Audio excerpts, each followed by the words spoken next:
Hello बच्चों, उम्मीद है आप फिट फाट होंगे और अपने क्लास 12th बोर्ड की जबरदस्त तैयारी कर रहे होंगे।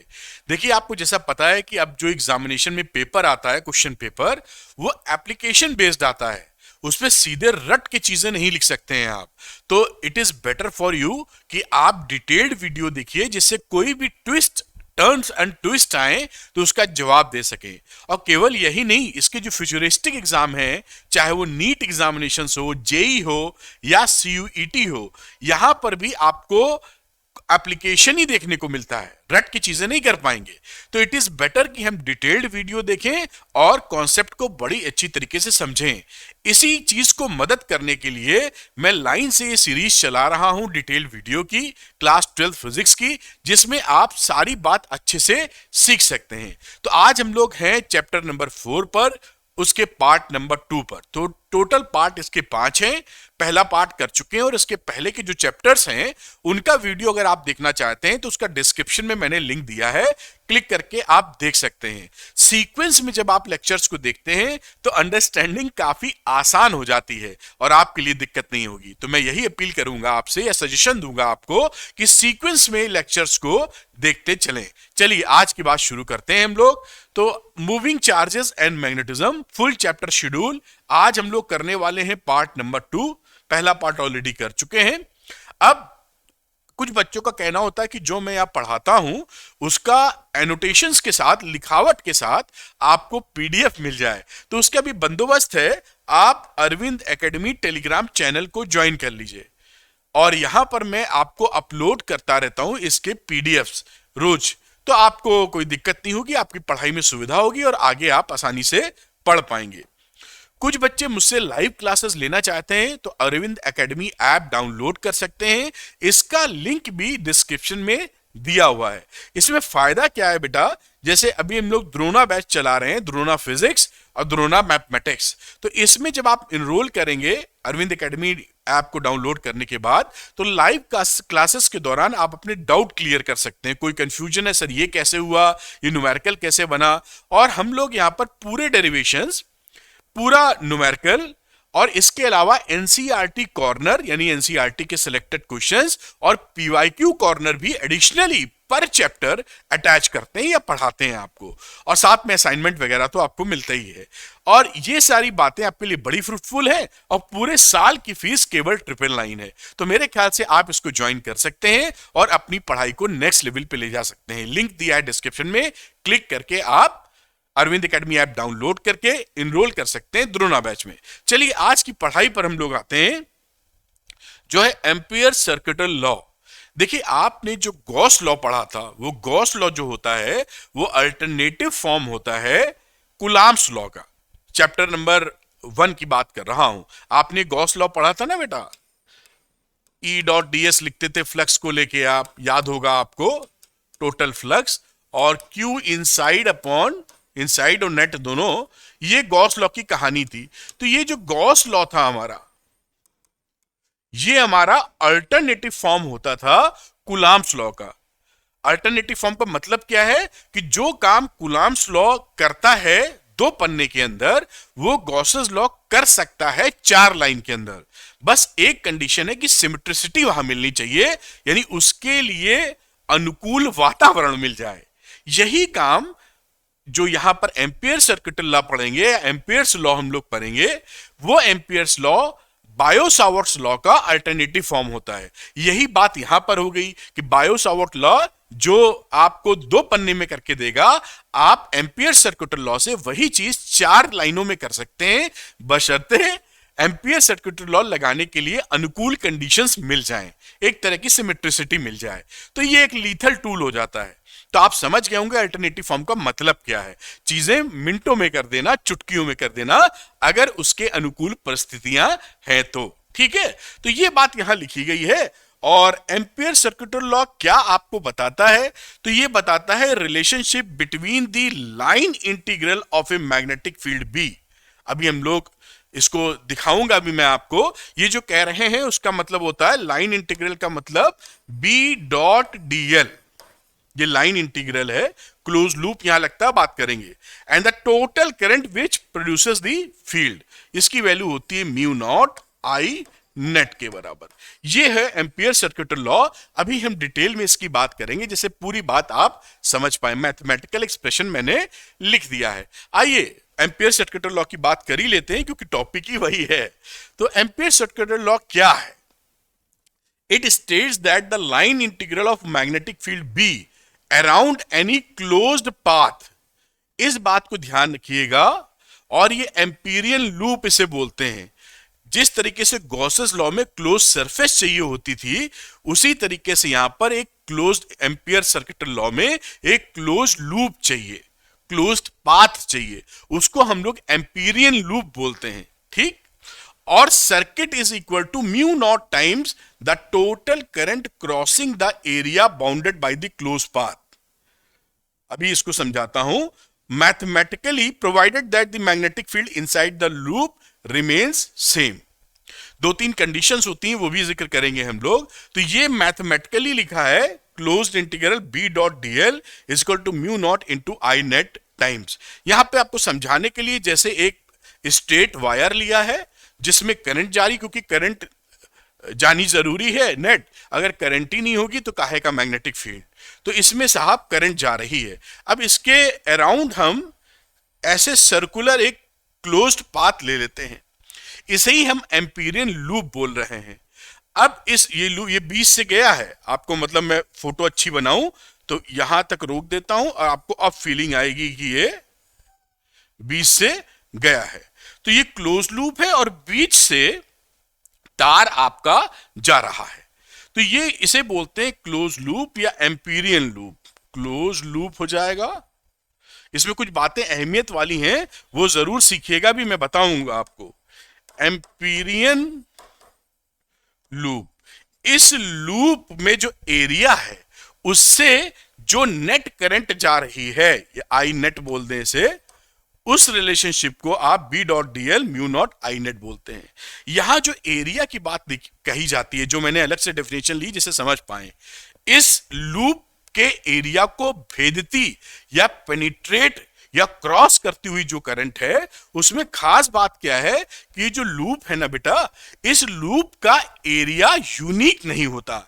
ये एडिशनल बातें ध्यान रखना। जैसे मैं ये लूप बनाऊं आपको दिखाने के लिए, ये लूप है आपकी तरफ फेस किया हुआ, इसका एक इस तरीके से एरिया हो सकता है, बात समझ रहे हैं? या इसको एक खड़ा बना दीजिए तो इस तरह से एरिया हो सकता है लूप का, फ्लैट। ये लूप है, फ्लैट एरिया। और इसी लूप का अगर ये लूप है तो इसका एरिया आप ऐसे भी ले सकते हैं। आप समझ पा रहे हैं? जैसे ये कैसा है, जैसे फिश पकड़ने के लिए जाली नहीं बनाते हैं, या झोला समझ लीजिए, बैग। तो ये बैग का मुंह है और पीछे ही ऐसे है, तो ये भी आप एरिया यहां पर ले सकते हैं। कोई भी एरिया ले सकते हैं आप, टेढ़ा मेढ़ा ऐसा एरिया भी ले सकते हैं, कोई दिक्कत नहीं है। तो आर यू गेटिंग कि एरिया इज नॉट यूनिक, कि फ्लैट एरिया लेना है कि झोला टाइप आकृति वाला एरिया लेना है, ये इसमें नहीं कहा जाता है। लेकिन जो भी एरिया ले लेंगे उसका रिजल्ट आपको चेंज नहीं होगा। जैसे अगर कोई करंट आ रही है, मैं दिखाऊं इंटरेस्टिंग चीज, बहुत सुपर कॉन्सेप्ट, कि एक करंट जाती है ऐसे लौट आती है, आई करंट, I1 करंट, देख रहे हैं आप? तो इस अगर आपने ये एरिया लिया फ्लैट वाला, तो I1 गई है, I1 निकली है, तो नेट करंट विल बी 0। और इस वाले एरिया को तो ये करंट भेद ही नहीं पाई है, तो इसके लिए भी 0। Are you getting? तो इसलिए एरिया इज नॉट यूनिक, ये बताना इसलिए जरूरी है क्योंकि आने वाले चैप्टर्स में जब आप डिस्प्लेसमेंट करंट पढ़ेंगे, चैप्टर नंबर 8 में इलेक्ट्रोमैग्नेटिक वेव्स में, तो वहां पर इस एम्पियर्स लॉ का जिक्र आएगा इस शेप में। तो अभी से अगर फंडा क्लियर रहेगा तो मस्त हो जाएंगे आप। बात समझ पाए ना मेरी बात? क्या मैंने बताया कि यहां पर जो एम्पीरियन लूप लेते हैं उसके एरिया से नेट करंट जितनी क्रॉस होती है वो कंसीडर की जाती है इस जगह, आई net.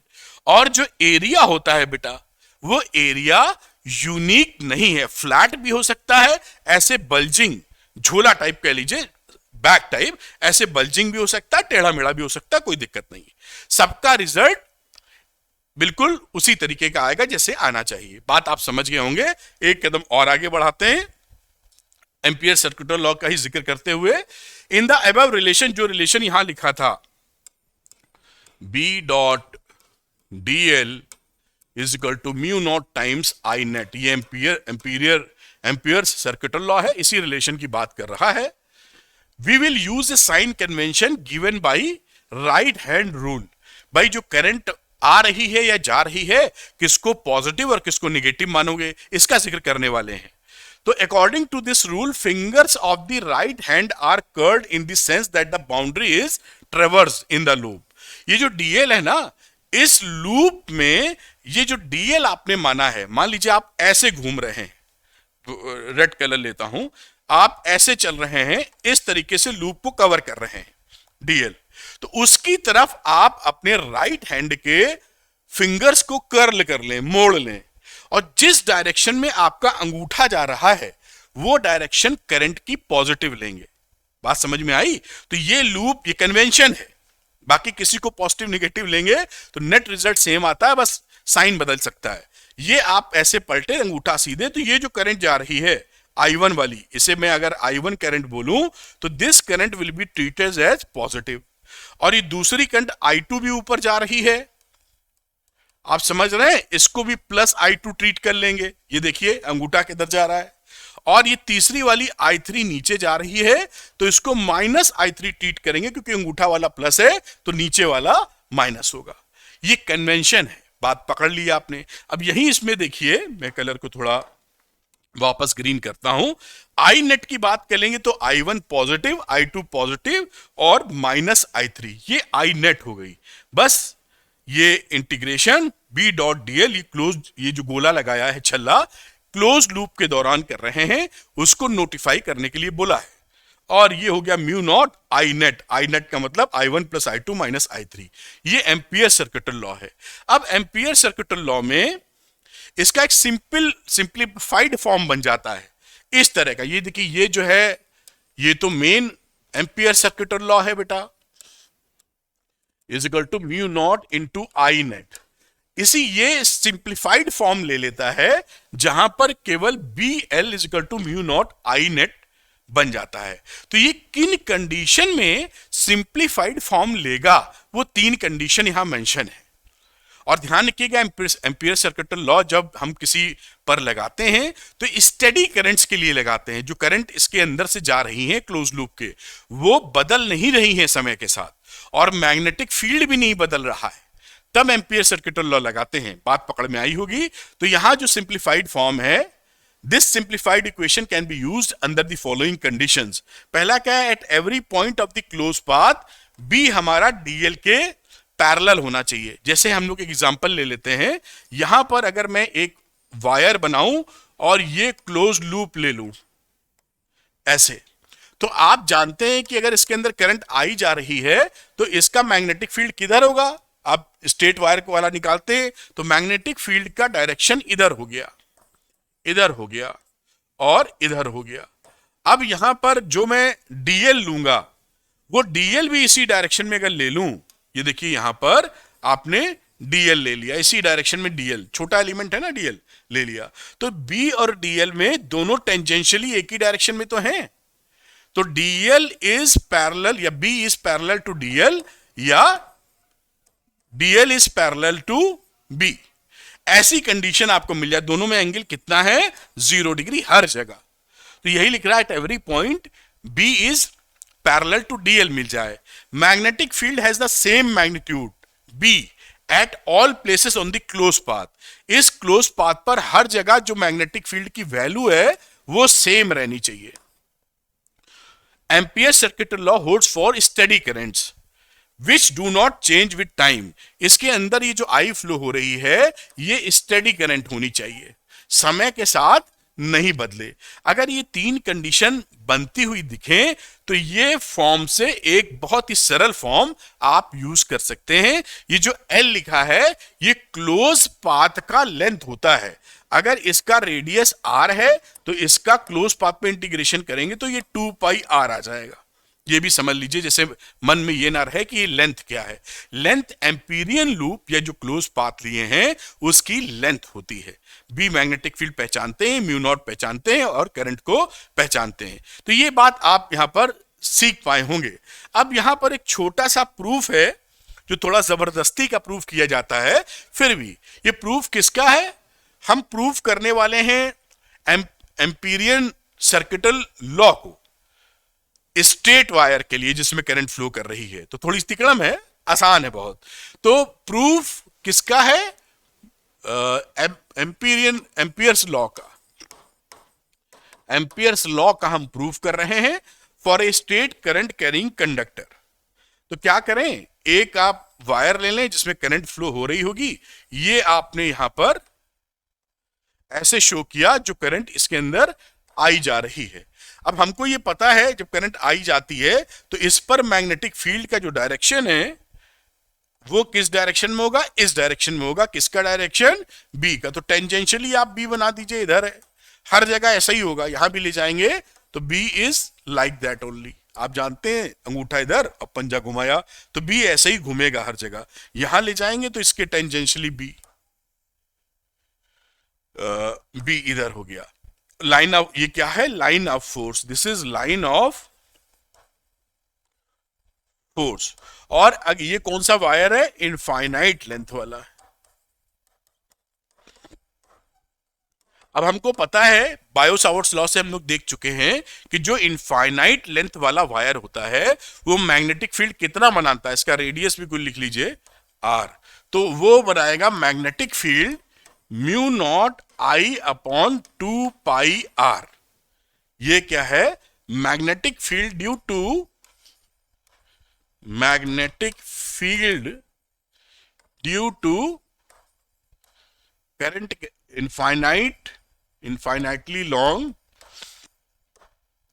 Current carrying straight wire.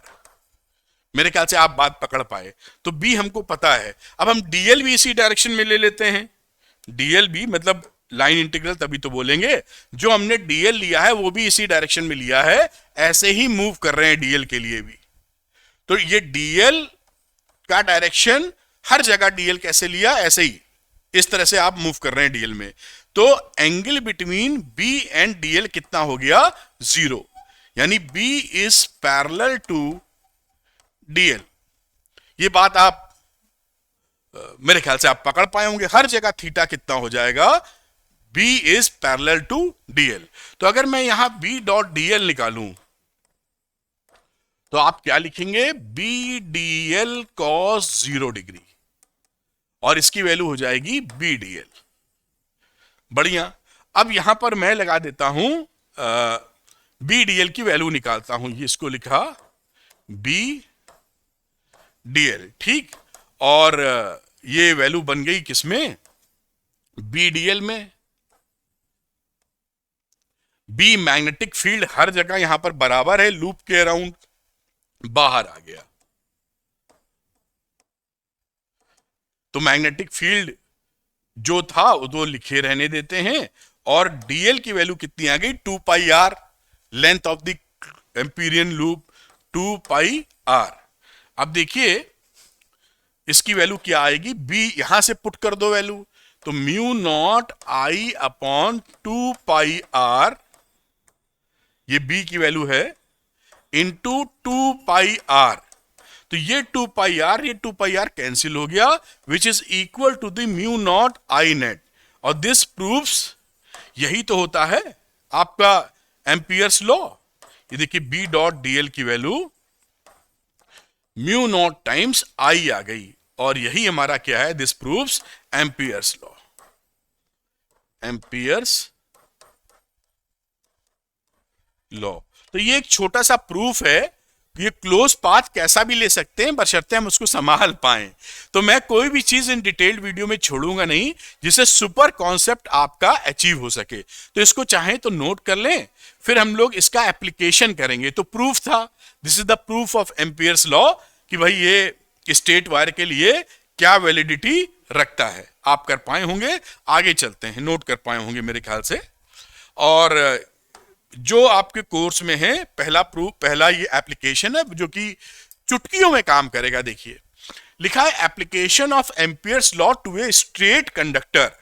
एक ये आपको दिख रहा होगा मेरे ख्याल से, ये वायर है, ये वायर है, और इसमें जो करंट है आपकी आई फ्लो कर रही है,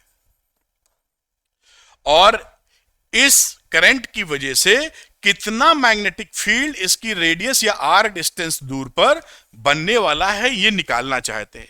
अगर ये आप याद होगा जब बायो-सावर्ट लॉ से करेंगे अगर इसको, तो बहुत तगड़ा इंटीग्रेशन लगाएंगे, 2 पन्ने तक आप करेंगे तब निकलेगा। और एम्पियर्स लॉ भी लगाएंगे हम लोग तो 3 लाइनों में सवाल खत्म हो जाएगा, क्योंकि ये सुटेबल कंडीशन प्राप्त कर रहा है। क्या सुटेबिलिटी है दिखाता हूं आपको। तो यही application of ampere circuital law कर रहे हैं। तो मैं एक स्लाइड ले लेता हूं जहां मैं करके दिखाऊंगा, इसको मैं डेरिवेशन ही लिख देता हूं। चलो, डेरिवेशन जो हम लोग एम्पियर सर्किटल लॉ का एप्लीकेशन कर रहे हैं। एक स्ट्रेट वायर लिया और ये इसका बेटा लूप बन गया। इस स्ट्रेट वायर में जो करंट है वो करंट आई फ्लो कर रही है। हमको मालूम है कि स्ट्रेट वायर जब आई होता है तो मैग्नेटिक फील्ड किधर होता है, आई के डायरेक्शन में अंगूठा रखिए और राइट हैंड का पंजा या फिंगर्स को कर्ल कीजिए। तो this is the direction of B. ऐसे ये सब बी के डायरेक्शन आ गए। ऐसा ही होता है, ये आप और हम दोनों लोग जानते हैं, पढ़ चुके हैं, ठीक। और इसका रेडियस कितना है, this is R is the radius. अब हम लोग ये डीएल भी ले लेते हैं कि हम इस लूप में, क्योंकि डीएल एक वेक्टर है, किस दिशा में भ्रमण करेंगे। तो हम लोग ऐसे ही डीएल के लिए भी ऐसे ही मूव करने वाले हैं। तो यहां भी डीएल लोगे तो डीएल का डायरेक्शन किधर आ जाएगा, इसी तरफ आ जाएगा। तो आप जान पाए कि दोनों में एंगल कितना है, 0, क्योंकि B is parallel to DL. ये यहां पर आपको दिखाई पड़ गया, बड़ी अच्छी बात है। और इस लूप पर जो ये आपने एम्पीरियन लूप कंसीडर किया है, एम्पीरियन लूप या क्लोज्ड पाथ होना इसमें आवश्यक है, ठीक। यहां पर हर जगह जो मैग्नेटिक फील्ड की वैल्यू है वो सेम होगी, क्योंकि बाई सिमेट्री हम जानते हैं कि जो करंट फ्लो कर रहा है वो आर डिस्टेंस पर जितना भी यहां पर बी बनाएगा उसका मैग्नीट्यूड सेम होने वाला है। बहुत अच्छी बात है। तो अब देखिए हम लोग निकालते हैं बी डॉट डीएल। तो बी डॉट डीएल को क्या लिख दोगे, B DL cos 0 degree. Cos 0 होता है 1 और बी है कांस्टेंट, क्योंकि चारों तरफ मैग्नीट्यूड है सेम। ये रहा बी डॉट डीएल। डीएल का मतलब इसका लूप का सरकमफ्रेंस, पेरीमीटर, जो भी नाम देते हो आप। तो बी इंटू 2 पाई आर, ठीक है। अब एम्पियर्स लॉ से क्या होता है ये ध्यान रखिएगा, ये जो वायर है इनफाइनाइटली लॉन्ग वायर है, ठीक, बहुत लंबा वायर है। तो फ्रॉम एम्पियर्स सर्किटल लॉ लगा दीजिए। तो एम्पियर सर्किटल लॉ से हम क्या जानते हैं कि जो बी डॉट डीएल की जो वैल्यू होती है वो होती है mu naught times I net. तो ये चीज यहां पर बी 2 पाई आर के बराबर है और ये इसी के बराबर हो जाएगा। तो हम क्या लिख सकते हैं, from equation 1 and 2, from 1 and 2 हमारी वैल्यू हो गई b इंटू 2 पाई आर बराबर mu naught times I net, या यहां पर आई था तो केवल आई लिख दीजिए, क्योंकि एक ही करंट हमने क्लोज पाथ को के एरिया को भेदती हुई, पेनिट्रेट करती हुई, क्रॉस करती हुई जा रही है। तो बस प्रेम पूर्वक बी लिखो ना, और ये वैल्यू क्या हो गई, mu naught upon 2 pi R into I. बस देखिए आंसर आ गया, फॉर्मूला आ गया, हेंस प्रूव्ड, या जो भी बात कहें आप। तो देखिए ये तो आपको समझाने में 4 लाइनें लिखी हैं हमने, वरना तो ओरली कर लेंगे आप, 2 लाइन में हो जाएगा। This is the power of ampere circuital law, कि जहां यहां पर बी ना बदलता हुआ मिले, ये अनुकूल कंडीशंस हैं, फेवरेबल कंडीशंस इसके लिए, बी ना बदल रहा हो, स्टेडी करंट हो, और अगर ये पैरेलल मिल जाए तो और आसान और धाएं से एम्पियर लॉ लगाइए, काम खत्म कीजिए। तो आप इसको नोट कर लीजिए। अदरवाइज अगर ये आप बायो सावर्ट लॉ से करते तो बड़ी दूर की बात होती, काफी लंबी चौड़ी बात करनी होती। इसका एक एप्लीकेशन या आप समझ लीजिए एनसीईआरटी में एक क्वेश्चन है जो पूछा भी जाता है बोर्ड में, वहां भी थोड़ा डेरिवेशन है, इंटरेस्टिंग क्वेश्चन है कि वो नेक्स्ट मैं दिखा रहा हूं और करके दिखाऊंगा आपको। ये तो आपने नोट कर लिया होगा। एक कदम और आगे बढ़ते हैं, ये क्वेश्चन है, आप समझ लें, फिर मैं इसको करके दिखाऊंगा। लिखा है एक स्ट्रेट थिक लॉन्ग वायर, ये देखिए थिक लॉन्ग वायर है, इसका क्रॉस सेक्शन एरिया है और ये वायर है, दिख रहा होगा, मैं उसके ऊपर अंडरलाइन नहीं कर रहा हूं या ओवरराइट नहीं कर रहा हूं। Of uniform cross section of radius A, इसका रेडियस ए है, is carrying a steady current, क्योंकि स्टेडी करंट अगर नहीं हुई तो एम्पियर्स लॉ ना लगा पाएंगे आप। Steady current I, use ampere circuital law to obtain relation showing the variation of the magnetic field B R, ये बी के नीचे आर सबस्क्रिप्ट है, inside and outside the wire, यानी एक तो हम वायर के बाहर ये आर ले रहे हैं जो रेडियस से बड़ा है, आर इज ग्रेटर देन ए, और एक आर लेंगे जो लेस देन ए हो तो इनसाइड हो जाएगा, वही यहां पे लिखा है। Of the field point from the centre of इस क्रॉस सेक्शन, ये centre of the cross section है इसका। प्लॉट ए ग्राफ, ग्राफ भी प्लॉट करवाएंगे, showing the variation of the field with distance R. ये क्वेश्चन, ये एनसीईआरटी का question है, एग्जाम में पूछा जाता है, हॉट्स में आता है ये सब हम प्लॉट करके दिखाएंगे जिससे आपका बेहतरीन कॉन्सेप्ट बन जाए, बिल्कुल अरविंद सर से पढ़ा हुआ बच्चा टॉप करे। खैर आगे, calculate the ratio, second part है वो तो हम लोग करेंगे अभी। Calculate the ratio of magnetic field at point A by two above the surface, इस सरफेस से ऊपर अभी बात करेंगे, of the wire to that point A by two below its surface, what is the maximum value of the field of this wire. पूरा question खत्म होता है। तो मैं एक पार्ट तो यहां करता हूं, फिर अगली स्लाइड पकड़ूंगा, यहां पर एक पार्ट भर का माल तो आ ही जाएगा। तो शुरू कर देते हैं। पहला लेते हैं हम लोग, एम्पियर सर्किटल लॉ लगाएंगे सिलेंडर वायर के लिए और आउटसाइड पॉइंट की बात करते हैं। तो field outside, outside the wire लिख देना चाहिए, फील्ड आउटसाइड दी वायर, जहां पर आर की वैल्यू इसकी रेडियस से हमारी बड़ी है। इस बात का जिक्र कर रहे हैं, यहां की बात का जिक्र कर रहे हैं। पी पॉइंट कहीं लिखा है, इसको पी पॉइंट चाहे तो पी पॉइंट भी लिख दें, कोई परेशानी की बात नहीं है। यहां से समझ गए होंगे फील्ड आउटसाइड दी वायर। अब यहां पर देखिए क्या है, एम्पीरियन लूप ले लीजिए जो एक डॉटेड यहां पर दिखाया गया है, दिस इज एम्पीरियन लूप बाहर वाले के लिए। तो एम्पीरियन लूप ले लेते हैं जो कि ये डॉटेड लाइन दिखाई गई जो आप देख पा रहे होंगे।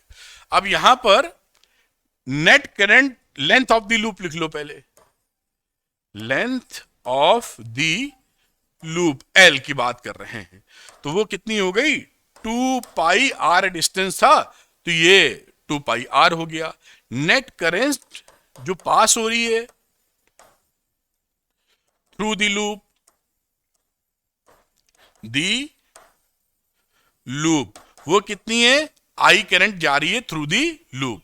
अब यहां पर ये देखिए simple form of bio Amperian law लगा देंगे। क्यों? क्योंकि हर जगह बाई सिमेट्री बी की वैल्यू सेम है और बी हमारा डीएल के पैरेलल है। तो अभी आपको जो पढ़ाया था यहां पर आप समझ पाए, B is parallel to DL, B is same at R everywhere,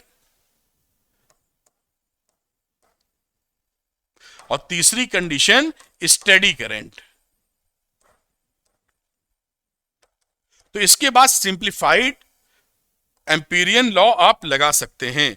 तो यहां पर एम्पीरियन सिंप्लीफाइड किया था, B into L is equal to mu naught into आई।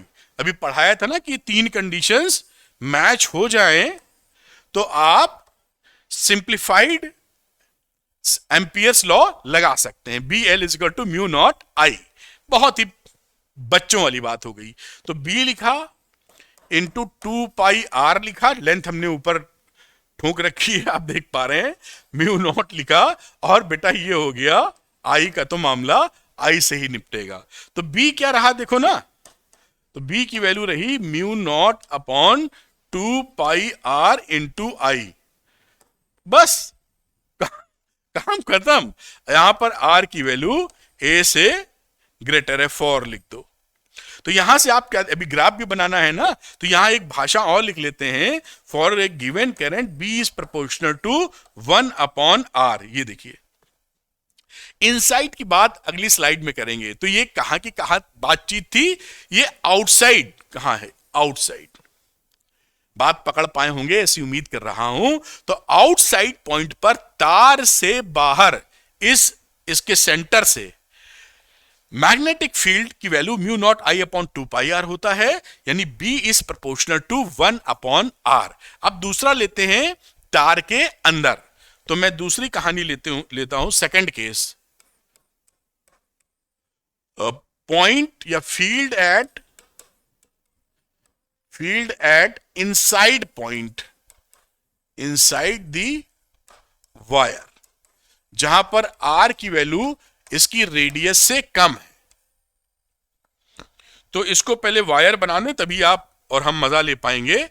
ये देखिए एक वायर का क्रॉस सेक्शन है, ये वायर है, ठीक, और ये वायर की रेडियस यहां तक ए थी। अब आप कोई अंदर का कलर को बदल लेते हैं, आपको और हमें समझने में आसानी होगी।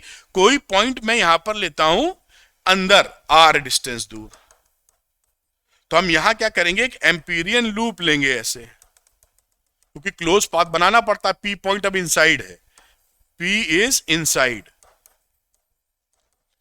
दी वायर, आप समझ गए, यानी आर इज लेस देन ए, ये मैं पहले ही लिख चुका हूं। तो ये पी पॉइंट है जहां को हमें मैग्नेटिक फील्ड निकालना है। अब देखिए पूरे करंट से जो, पूरे वायर से जो करंट आ रही थी वो थी आई। तो इतने, ये जो एम्पीरियन लूप है, मैं इसका नाम भी लिख दूं क्योंकि आप फर्स्ट टाइम देखेंगे ये सब, तो आपकी आदत में आ जाना चाहिए एम्पीरियन लूप। कहीं स्पेलिंग गड़बड़ हो सही कर लेना, एम्पीरियन लूप। ये एम्पीरियन लूप क्लोज पाथ मैंने बना लिया। अब हमें जब हम करंट निकालते हैं इससे, तो आई करंट तो टोटल में है, इसमें कितनी करंट होगी, तो पहले लेंथ ऑफ द लूप लिख लो ना, लेंथ ऑफ द क्लोज या Amperian loop, of the Amperian loop या क्लोज लूप, वो वैल्यू कितनी है, 2 पाई आर, सरकमफ्रेंस, पेरीमीटर, जो भी नाम आप देते हैं। अब करंट कितनी है इस एम्पीरियन लूप से, तो उसके लिए अब आप देखोगे कि इस पूरे का जो एरिया है वो पाई ए स्क्वायर है। ये जो पूरा जो एरिया है, रेडियस जो ले रहे हो ए, तो इसका एरिया कितना है, पाई ए स्क्वायर, और छोटे वाले का आर है तो पाई आर स्क्वायर। तो एरिया के फॉर्म में ही करंट डिवाइड हो जाएगी, यानी वन एरिया में या यूनिट एरिया में करंट कितनी होगी बेटा, total current upon area which is pi A square. ठीक है, तो आपकी आई डैश करंट यानी कि पाई आर स्क्वायर एरिया में करंट कितनी होगी, जिसे मैं आई डैश लिख रहा हूं, तो वो होगी I upon pi A square into pi R square. ये बात समझे होंगे आप, पाई से पाई काट दीजिए, ये आई डैश कितना आ गया बेटा, ये वैल्यू आ गई I R square upon A square. और ये आई डैश है क्या, ये है current through the close loop, current through the Amperian loop, जो हमने ये डॉटेड बनाया, इससे जाने वाली करंट, क्योंकि आई थोड़ी होगी, आई तो पूरे वायर से जा रही है, इससे जाने वाली कितनी होगी, एरिया के प्रोपोर्शनल हमने इसको निकाल लिया कि एक एरिया में कितनी है, पाई आई अपॉन पाई ए स्क्वायर, तो पाई आर स्क्वायर में कितनी आई डैश, वगैरह वगैरह, बहुत ही सिंपल सी बात है। अब यहां पर आप एम्पियर्स लॉ अप्लाई कर दीजिए। तो अप्लाइंग एम्पियर्स सर्किटल लॉ या एम्पियर्स लॉ, तो ये वैल्यू हो जाएगी b इंटू लेंथ, क्योंकि ये सिंप्लीफाइड लॉ लगेगा क्योंकि b हर जगह सेम है, स्टेडी करंट है, और b is parallel to dl है हर जगह, वही डायरेक्शन तुम्हें पता ही है। तो सिंप्लीफाइड फॉर्म लग गया bl is equal to mu naught into I dash, जो इससे करंट पास हो रही थी। तो b लिखा इंटू 2πr लिखा, म्यू नॉट लिखा, और आई डैश की वैल्यू लिखी I R square upon A square. थोड़ा सा ऊपर करेंगे हम लोग, ये वैल्यू आ गई। तो b की वैल्यू यहां से क्या आएगी वो देख लीजिए। तो यहां से b की वैल्यू आ गई, बाकी जो वैल्यू कट रही होगी काट लीजिएगा, कुछ कटती हुई दिख नहीं रही है। r से एक r से ये स्क्वायर जाएगा कट, तो वैल्यू बचेगी म्यू नॉट इंटू आई ऊपर, और नीचे 2πa स्क्वायर, और ये r भी एक मिला है, तो इसको यहां रख दीजिए ऐसे r। ये मैग्नेटिक फील्ड बना for r is less than a, inside का मामला है। और इनसाइड मैग्नेटिक फील्ड किसके प्रोपोर्शनल है? b is proportional to r। ये देख रहा है b is proportional to r। अब इसका ग्राफ पूछ रहे हैं तो ग्राफ भी बना देंगे हम लोग, कोई दिक्कत थोड़ी है। बात पकड़ में आई कि नहीं आई? अब मैं आपको नेक्स्ट स्लाइड ले चलता हूं, फिर आपको लिखने का मौका दूंगा। अब हम लोग ग्राफ बना रहे, इसी में बना दे नीचे ग्राफ, क्या जगह है क्या काम भर की? ठीक है, यहीं बना देते हैं, क्योंकि अभी एक पार्ट तो और करना ही है। इसका अगर हम लोग ग्राफ प्लॉट करने की कोशिश करें, ये देखिए, एक तरफ तो आएगा मैग्नेटिक फील्ड और एक तरफ आएगा आपका आर, ये ओरिजिन। तो आपने देखा था कि जब इनसाइड का मामला था तो B is proportional to 1/r था, आउटसाइड का, ये कहानी थी आउटसाइड की। और जब इनसाइड का मामला था तो B is proportional to R। तो यहां पर R बराबर A ले लेते हैं कहीं, और यहां पर ये मैग्नेटिक फील्ड स्ट्रेट लाइन मिल जाएगी ऐसे, क्योंकि B is proportional to R है। ये कहां है? सरफेस। और उसके आगे जैसे चलेंगे तो इस तरह का ड्रॉप आएगा, यानी B is proportional to 1/r। ये आउटसाइड है और ये आपका इनसाइड था।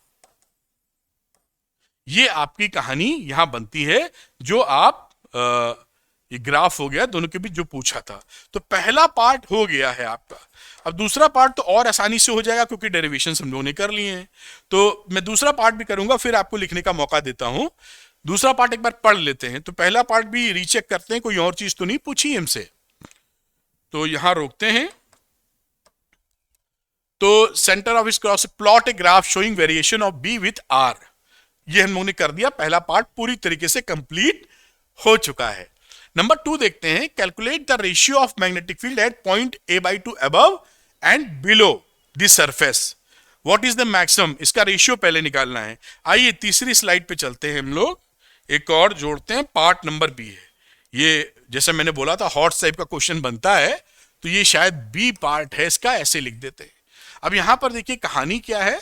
एक वायर बनाता हूं, जो वायर की चर्चा हम लोग कर रहे हैं, और इसका हम लोग एक एक्सेस बना देते हैं। ये इसका सेंटर पॉइंट है, ये इसका एक्सेस, ये रेडियस ए थी।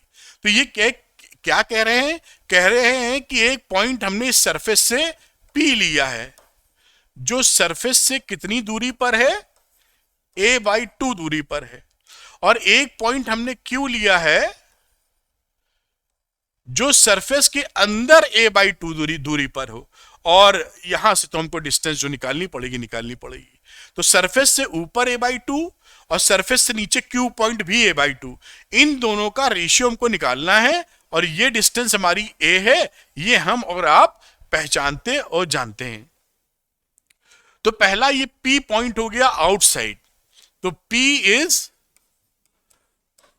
आउटसाइड, और इसके लिए आर कितना है, ये देखिए ए बाई टू है, ये ए है, तो यहां से दूरी कितनी हुई, A by two plus A by two plus A, यानी 3a/2 टोटल दूरी। हम ये जान रहे थे कि बी आउटसाइड के लिए, या बीपी लिख देता हूं, जो आउटसाइड का मामला है उसके लिए हमारा फॉर्मूला निकला था mu naught I upon 2πr, outside के लिए देखा था हम लोगों ने। अब यहीं पर वैल्यू रख देते हैं हम लोग, तो म्यू नॉट रखा, आई रखा, 2π रखा और r की जगह 3a/2 रखा, 3a/2 बेटा जी। अब इसको सॉल्व करोगे तो आ जाएगा म्यू नॉट आई, 2 से 2 कट गया, 3πa। बहुत सुंदर तरीके से काम हो गया। देखिए समझेंगे कॉन्सेप्चुअली बहुत आसान हो जाता है। अब हम बात करते हैं Q इज इनसाइड। अगर Q इनसाइड है तो BQ हमारा इनसाइड में भी, आपका R कितना है Q के लिए, इतना हिस्सा a/2 ये है, a में से a/2 घटाएंगे a/2 निकलेगा, तो R यहां कितना आ गया है, a/2। तो PQ जो कि हमारा इनसाइड है उसका फॉर्मूला निकला था mu naught I R upon 2πa²।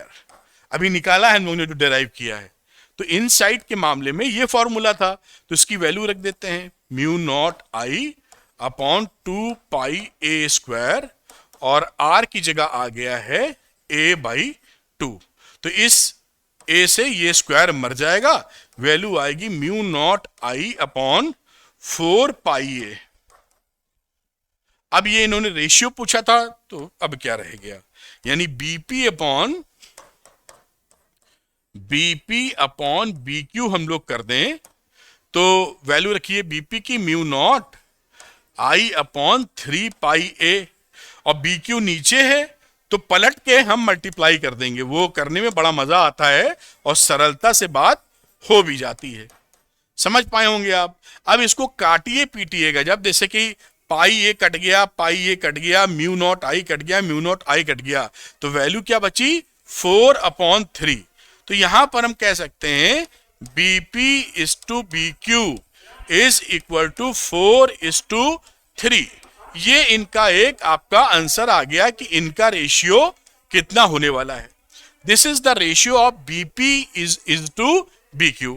अब सवाल में एक चीज इन्होंने और पूछी थी कि B हमारा मैक्सिमम कहां होगा, तो B मैक्सिमम कहां होगा, देखिए तो B इज मैक्सिमम, यहां लिखें आप, here B is maximum on the surface, on the surface of the wire,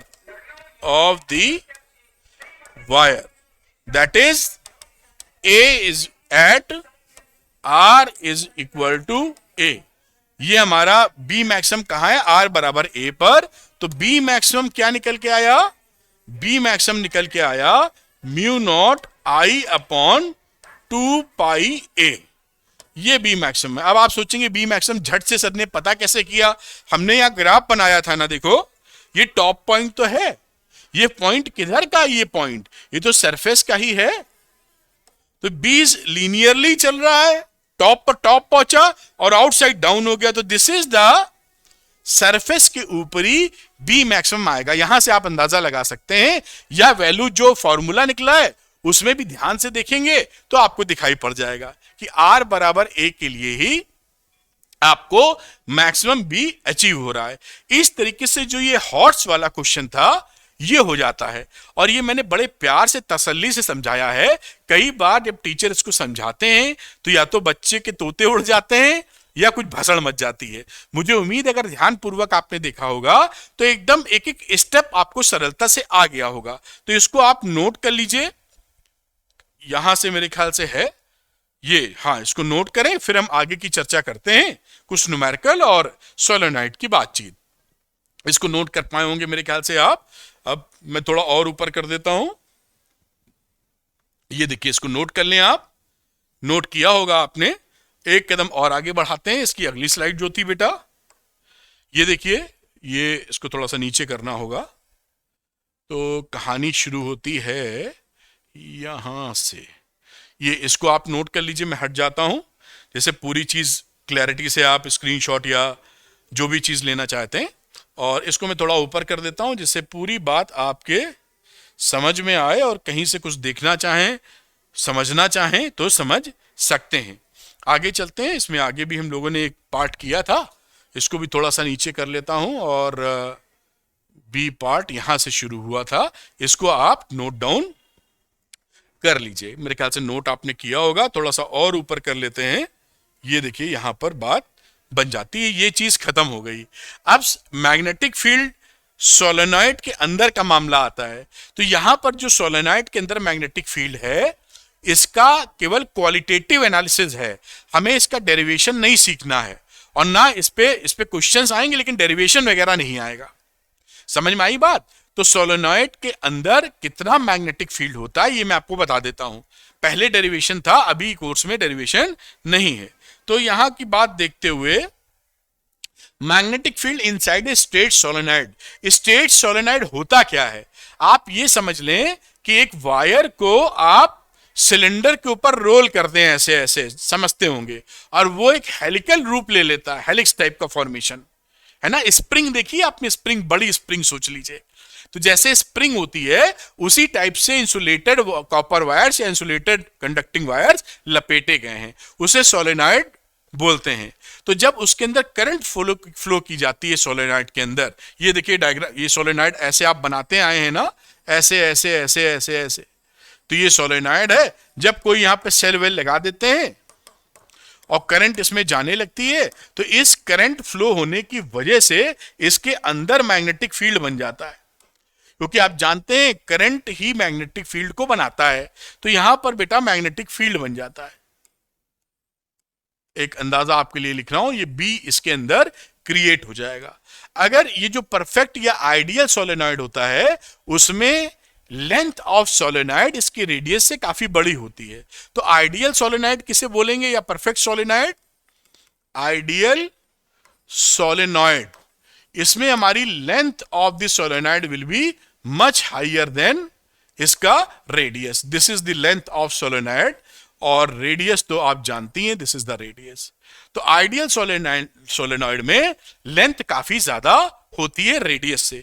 इसमें जो मैग्नेटिक फील्ड बनता है इसके अंदर, ये मैग्नेटिक फील्ड यूनिफॉर्म होता है, यानी इसकी जो एक्सेस है, उसकी एक्सेस पे जो बी होगा या उसकी एक्सेस से थोड़ा हट के वो जो बी होगा वो लगभग सेम होगा in the middle of solenoid. यहां भी वही होगा, यहां भी वही होगा, वगैरह वगैरह। कितना होता है उसकी वैल्यू ये लिखी हुई है, B is equal to mu naught into I. What is N? तो N को बोलते हैं टर्न डेंसिटी। तो मैं लिख देता हूं कलर को बदलते हुए, N होता है टर्न डेंसिटी, मतलब टोटल नंबर ऑफ टर्न्स को आप लेंथ से डिवाइड कर दें, तो ये हो जाएगा per unit turns per unit length. सरल भाषा भी लिख देता हूं, टर्न्स पर यूनिट लेंथ, इसे टर्न डेंसिटी बोलते हैं। मतलब यही है कि एक यूनिट लेंथ में कितने राउंड आपने मरवाए हैं। तो टोटल चक्कर अपॉन लेंथ, ये क्या है? टोटल टर्न्स हैं। और L क्या है? लेंथ किसकी? Of solenoid. तो यहां पर ये बात ध्यान रखनी है कि ये जो फॉर्मूला मैग्नेटिक फील्ड है, ये मैग्नेटिक फील्ड आपका इन द सोलेनॉइड है। और जब इनके किनारों पे चले जाते हैं आप, यहां बनाऊंगा, जब आप इसके एक आप सोलेनॉइड लेके बैठे हैं और इन जगहों की बात करते हैं, इनके किनारों पर, यहां, तो वहां पर मैग्नेटिक फील्ड ये बन जाता है। जो बीच में मैग्नेटिक फील्ड्स हैं उनका आधा, म्यू नॉट NI अपॉन 2। ये फॉर्मूला ध्यान रखना है अपने को बस। तो बात पकड़ में आई होगी कि इन द मिडिल रीजन आपको मैग्नेटिक फील्ड मिलेगा म्यू नॉट इंटू NI, जो कि यूनिफॉर्म होगा, यूनिफॉर्म मैग्नेटिक फील्ड, एक्सेस पे भी, ऊपर नीचे भी। और जैसे ही उसके एंड पॉइंट्स पर आ जाएंगे, these are called the end points. End points, ये क्या है बच्चों? End points. एंड पॉइंट्स पे मैग्नेटिक फील्ड कितना हो जाता है? जो बीच में है उसका आधा, म्यू नॉट NI अपॉन 2। और कुछ यहाँ पर 2 लाइनें लिखी थी वो देख लेते हैं, फिर इसका ग्राफ भी बताऊंगा। बहुत सिंपल सा है। सोलेनोइड क्या है ये लिखा है, a solenoid consist of an insulating long wire closely wound in the form of helix, वही स्प्रिंग नुमा। Its length is very large as compare to its diameter, तो इसकी लेंथ आपकी रेडियस से बड़ी होगी, तो ये एक आइडियल सोलेनोइड बन जाएगा। तो आप इतनी बात पकड़ लिए होंगे। अब इसका देखिए ग्राफ बना लीजिए आप, बहुत सिंपल सा ग्राफ बन जाता है। अभी आपने देखा था बच्चों कि मिडिल ऑफ द रीजन, बीच में बी की वैल्यू कितनी थी, म्यू नॉट इंटू एन आई, और इसके एंड में हमारी वैल्यू कितनी थी, mu naught N I upon 2, जो कि बेसिकली इसका आधा है। अगर मैं यहां बी डैश लिख दूं तो दिस इज बी बाई 2, ये देखिए लिखा भी हुआ है बी बाई 2, यहां भी बी बाई 2। तो अगर अंदर बी है तो एंड पॉइंट्स पर बी बाई 2, यही क्या है, variation of magnetic field along the axis of solenoid, along the axis of solenoid। बात समझ गए होंगे, बहुत ही प्यारा और सरल मामला है। ठीक है, अब कुछ न्यूमेरिकल ले लेते हैं, जिससे बिना न्यूमेरिकल तो फिजिक्स कैसे कंप्लीट मानी जाए। तो आइए समझते हैं। और भाई न्यूमेरिकल नहीं करेंगे तो एप्लीकेशन सीख ही ना पाएंगे, तो आपको थ्योरी अच्छे से पढ़नी है, कॉन्सेप्ट अच्छे से क्लियर करना है, डेरिवेशन अच्छे से करना है और न्यूमेरिकल भी बनाना है, तभी मजा आता है। तो a solenoid of length 0.5 metre length दी है, has a radius of 1 centimetre, बहुत सरल, and its made up of copper है क्या, 500 टन से बना हुआ है। It carries a current of 5 ampere.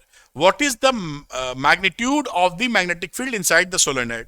जब भी न्यूमेरिकल निकालें, जो डाटा गिवन होते हैं उसको सिंबॉलिक फॉर्म में लिख लीजिए। जैसे लेंथ दे रखी है सोलेनॉइड की 0.5 मीटर, रेडियस दे रखी है इसकी 1 सेंटीमीटर, तो रेडियस को आप मीटर में चेंज करना चाहें तो आप 1 सेंटीमीटर की जगह मीटर लिख लें। आगे and is made up of 500 turns, total turns कितने हैं इसमें, 500। It carries a current of 5 ampere, बहुत बढ़िया बात, 5 ampere. Magnitude of magnetic field inside solenoid. अब देखिए मैग्नीट्यूड क्या होता है inside the solenoid, B is equal to mu naught N I, ये फॉर्मूला हम जानते हैं। लेकिन यहां पर n होता है टर्न डेंसिटी, तो n की वैल्यू होती है कैपिटल N अपॉन L। तो कैपिटल N है बेटा 500 और लेंथ है 0.5 मीटर, तो 1000 turns per metre, turns per metre, ये टर्न डेंसिटी आ गई। यूनिट लेंथ में कितने टर्न्स हैं, स्मॉल n, बस खेल खत्म। तो म्यू लिखिए, म्यू नॉट की वैल्यू 4 पाई इंटू 10 की पावर 7 और स्मॉल n हमारा है 1000 और करंट थी 5 एम्पियर। सबको कर दीजिए मल्टीप्लाई, वैल्यू आ जाएगी 6.28 इंटू 10 की पावर -3 टेस्ला। खेल खत्म हो गया है। ये न्यूमेरिकल, ऐसे न्यूमेरिकल आपके बोर्ड्स में आ जाते हैं जो आप आंख बंद करके 6 मार सकते हैं। हट जाता हूं, इसको नोट कीजिए, अगला सवाल पकड़ने की चेष्टा करेंगे। क्या बात है, चेष्टा तो नोट कर लिया होगा आपने। अगली बात देखते हैं, अगला न्यूमेरिकल। तो एक copper wire having a resistance of R की वैल्यू दी है इतनी पर मीटर, मेरे बच्चों 1 मीटर का इतना ओम है resistance, is used to wind a 400 turn solenoid of radius 1 centimetre and length 20 centimetre है सोलेनॉइड की। Find the EMF of a battery which when connected across the solenoid would produce a magnetic field of 10 की power -2 Tesla near the center of the solenoid। तो देखिए यहां पर आप ध्यान रखिएगा, ऐसे आपने वायर को घुमाया है तो इस वायर की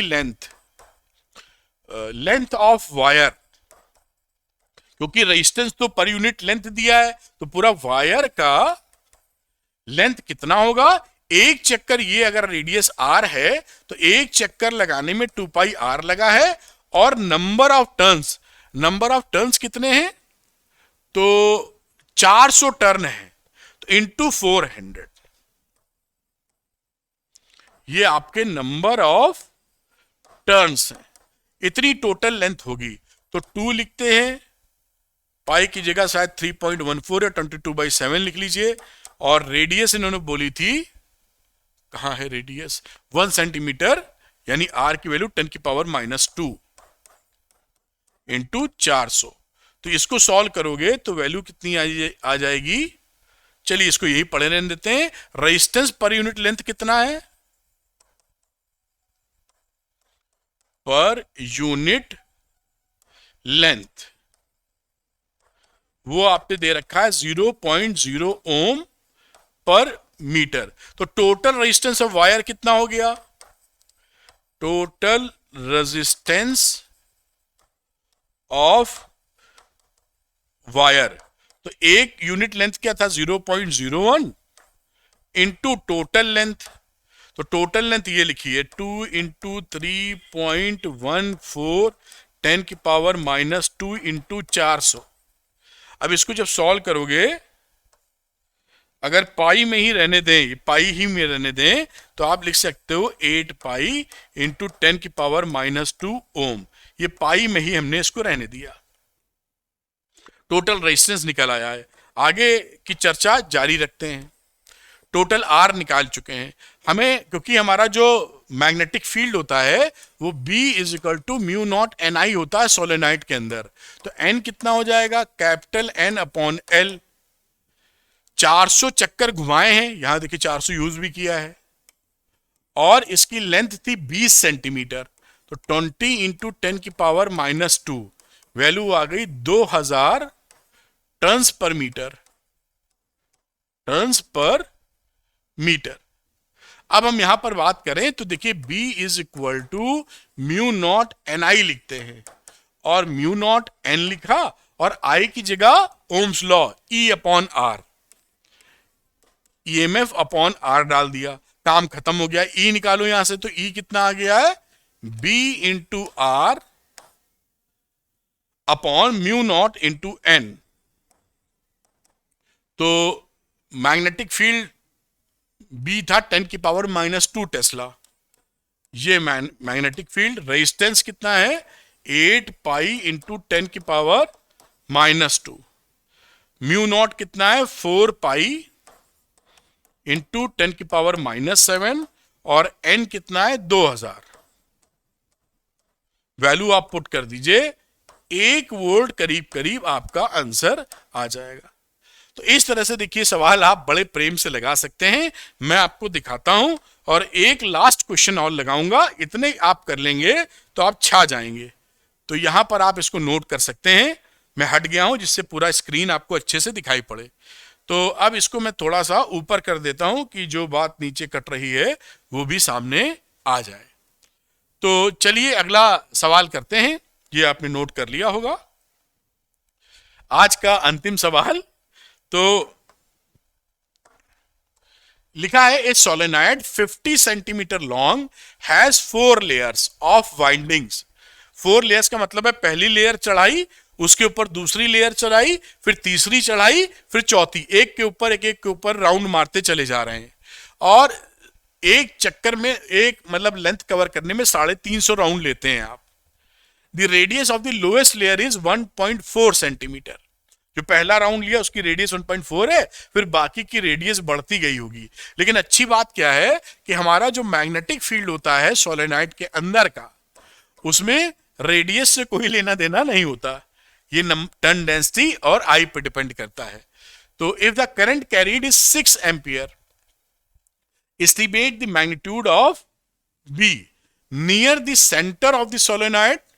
सेंटर का मतलब ये देखिए सोलेनॉइड है, तो सेंटर का मतलब यहां कहीं पकड़ लीजिए। A near the ends of the axis, ये एंड्स की बात कर रहा है, ये एंड्स हैं, ये सेंटर है। और कह रहा है outside the solenoid near the centre, outside the solenoid near the centre. ये चर्चा का विषय है, बहुत आराम से इसको कर पाएंगे। तो फॉर्मूला Ni वाला है, तो पहले N निकाल लेते हैं। तो N निकालने चले तो number of turns, total turns या number of turns per layer और कितनी लेयर चढ़ाई है, नंबर ऑफ लेयर्स। भाई एक लेयर में चढ़ा है, दूसरा तो टर्न्स तो बढ़ते जा रहे हैं, upon length of solenoid.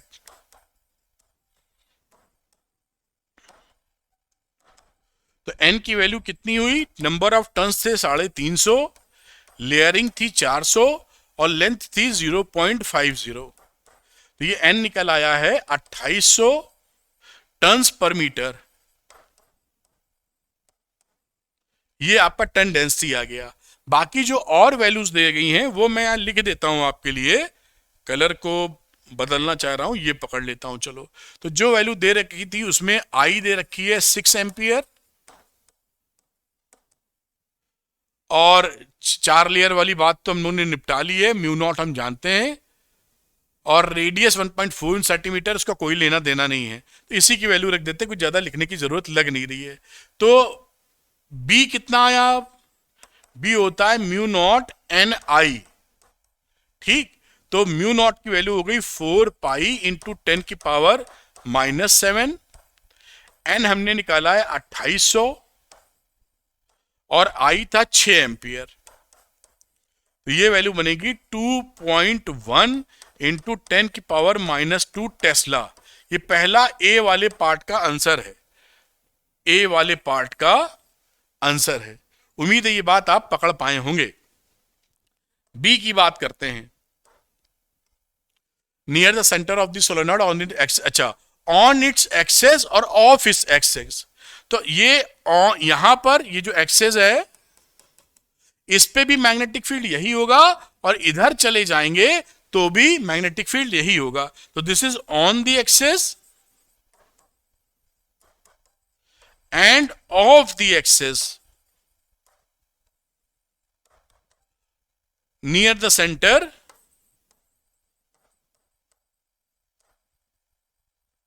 B will be same, क्योंकि मैंने आपको बताया था कि सोलेनॉइड के अंदर यूनिफॉर्म मैग्नेटिक फील्ड मिलता है। अब बी वाला जो पोर्शन है उसको करने की कोशिश करेंगे। तो बी में इसने एंड पर पूछा है, जहां तक near it's ends on its axis, तो बी एंड का मामला कितना होता है, बी का आधा mu naught N I upon 2। तो जिसे आप बी अपॉन जो पहले निकाले हैं उसका आधा कर सकते हैं, 2.1 का आधा, 2.1 इंटू 10 की पावर -2 का हाफ, तो विच इज 1.05 इंटू 10 की पावर -2 टेस्ला। ये सेकंड वाले का आंसर है। बढ़िया। दूसरा, outside the solenoid near the centre. अब आउटसाइड द सोलेनॉइड इसका मैग्नेटिक फील्ड 0 होता है, तो बी की वैल्यू लिखी outside field near the centre of a long solenoid, near the centre of long solenoid is negligible, बहुत ही कम होता है, is negligible compare to internal field. Negligible को आप लगभग 0 समझ सकते हैं, ऐसा। तो ये आप नोट कर लिए। फिर मैं एक बार फिर से सोलेनॉइड का फोटो बना के याद दिला देता हूं कुछ पॉइंट्स, जिससे आप चूके नहीं। तो ये न्यूमेरिकल आपके सामने है, मेरे ख्याल से बराबर है, मैं हट गया हूं जिससे कोई भी रिफ्लेक्शन वगैरह ना आवे। इसको आप नोट कर लीजिए। तो नोट किया होगा आपने, थोड़ा इसको ऊपर लेके जाते हैं, ये आप यहां पर नोट कर पाए होंगे अच्छे से। एक स्लाइड और ऐड कर देते हैं बेटा, क्योंकि मेरे मन में आया कि आपको याद दिला देना चाहिए। ये देखिए सोलेनॉइड अगर आपने यहां ऐसे पकड़ा है, तो मैग्नेटिक फील्ड जो हम चर्चा कर रहे थे ये इसकी एक्सेस हो गई। तो मैग्नेटिक फील्ड मिडिल में आपकी वैल्यू होगी B is equal to mu naught N I. In end points पर B एंड होगा B अपॉन 2, मतलब mu naught N I upon 2। यहां भी वही चक्कर, बी एंड पॉइंट पर बी का आधा या mu naught N I upon 2, और यहां पे यूनिफॉर्म भी होता है। ये मैग्नेटिक फील्ड क्या होगा? Uniform magnetic field. और आउटसाइड द सोलेनोइड यहां पर आपको मिलेगा बी इज नियरली 0, या जैसे लिखा था negligible compare to internal magnetic field. और ये यही नहीं, यहां भी बाहर आ जाओगे तो सेम सिचुएशन है, पी एंड क्यू दोनों के लिए सेम सिचुएशन है, पी एंड क्यू बोथ। तो जब भी आप सोलेनोइड के बाहर जाते हो, पी या क्यू कहीं भी, आपको मैग्नेटिक फील्ड लगभग शून्य मिलता है, नेग्लिजिबल होता है। और बीच में यूनिफॉर्म मैग्नेटिक फील्ड है। यूनिफॉर्म को ऐसी लाइनों से दिखाते भी है, पैरेलल और equally spaced lines. Magnetic field mu naught N I मिलेगा और एंड पॉइंट्स पर mu naught N I upon 2 मिलेगा। इसको भी नोट कर लीजिए, क्योंकि ये कोई भी चीज घुमाएंगे तो आप संभाल लेंगे। तो इस तरीके से देखिए, ये एम्पियर्स सर्किटल लॉ हम लोगों ने जो आज पढ़ा क्या होता है, उसका सिंप्लीफाइड वर्जन कब बनता है। एक अल्टरनेटिव फॉर्म है ये बायो-सावर्ट लॉ का, उसका प्रूफ छोटा सा देखा। फिर हम लोगों ने एम्पियर सर्किटल लॉ से इस long infinitely long current carrying wire से बनने वाला मैग्नेटिक फील्ड निकाला। फिर एक बढ़िया सवाल किया कि वायर थिक वायर है, उससे बाहर और अंदर मैग्नेटिक फील्ड कितना बनेगा। और फिर उसके बाद सोलेनोइड सीखा और सोलेनोइड के ऊपर करीबन 3 न्यूमेरिकल किए। तो ये पावर पैक्ड, बिना कोई टाइम वेस्ट किए हुए सॉलिड प्योर टीचिंग आपके सामने थी। उम्मीद करता हूं ये वीडियो आपके लिए हेल्पफुल रहा होगा। वीडियो पसंद आया तो लाइक और शेयर कीजिएगा, अरविंद एकेडमी चैनल को सब्सक्राइब कीजिएगा। और इसका अगर पीडीएफ चाहिए तो आप अरविंद एकेडमी टेलीग्राम ग्रुप को या टेलीग्राम चैनल को ज्वाइन कर सकते हैं, जिसका लिंक डिस्क्रिप्शन में दिया है। Thank you very much, wish you all the best, bye बेटा।